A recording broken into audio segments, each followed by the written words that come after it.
Vi har en virksomhed, der hedder Storms Pakhus. Det er et streetfood-marked, som vi driver i Odense. Storms Pakhus består af 16 madboder i øjeblikket, som hver sag er små selvstændige virksomheder.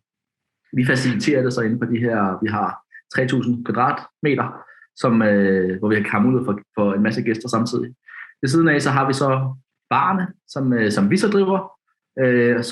Så samlet set har vi hele det her synergi i huset, hvor det er en masse madoplevelser og en masse drikkeoplevelser. Udover det, så er huset mere end bare et madmarked. Vi driver også en masse forskellige typer events, som gør, at når folk kommer ned og spise, så er der måske live musik, eller der er quiz, eller alt muligt forskelligt. Det er en meget, meget bred målgruppe. Vi ser mange børnefamilier, vi ser mange unge studerende, vi ser folk, der har penge, som også gerne vil ud og hygge sig en fredag aften. Så jeg vil sige, det er meget, meget bredt. Men det er nok, fordi vi har sådan meget uformelt sted at være. Børnene skal ikke sidde ned og spise pænt, men de kan til gengæld løbe rundt og lege, og det er også mulighed for at bestille noget, som børn synes måske er sjovt at spise. Den enkelte madbod har en 1-årig kontrakt.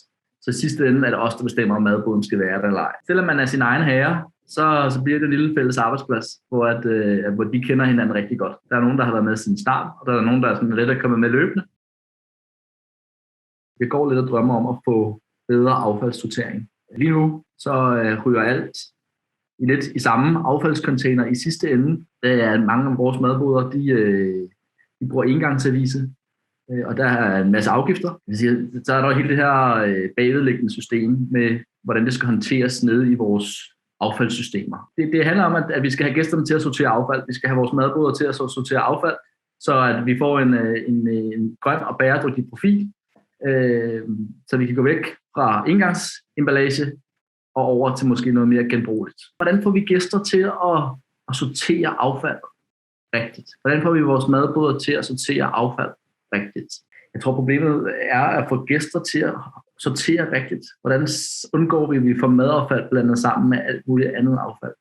Jeg drømmer lidt om, at man kan bruge madaffald måske til at lave noget ny vækst, altså noget muld måske, eller et eller andet, man kan bruge til at omlægge en eller anden form for, altså at ting kan genbruges. Det skal være implementerbart.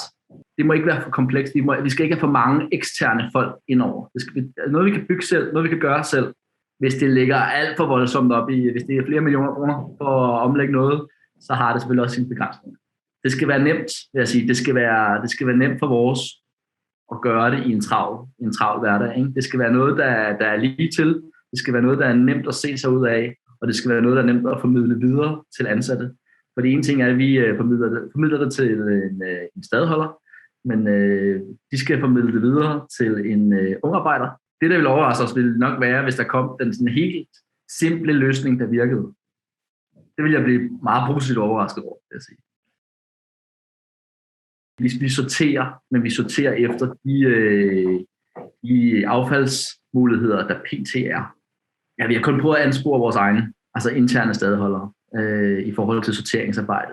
Og vi har tømrer ansat til at bygge. Jeg har en blomsterdame, der kan bruge mulden efterfølgende til at lave noget beplantning. Altså, så jeg synes, jeg har ressourcerne i huset til at kunne omlægge det. Det handler nok mere om tankerne bag at sige, jamen, hvordan kommer vi fra helt udgangspunkt til et resultat, der også er bæredygtigt.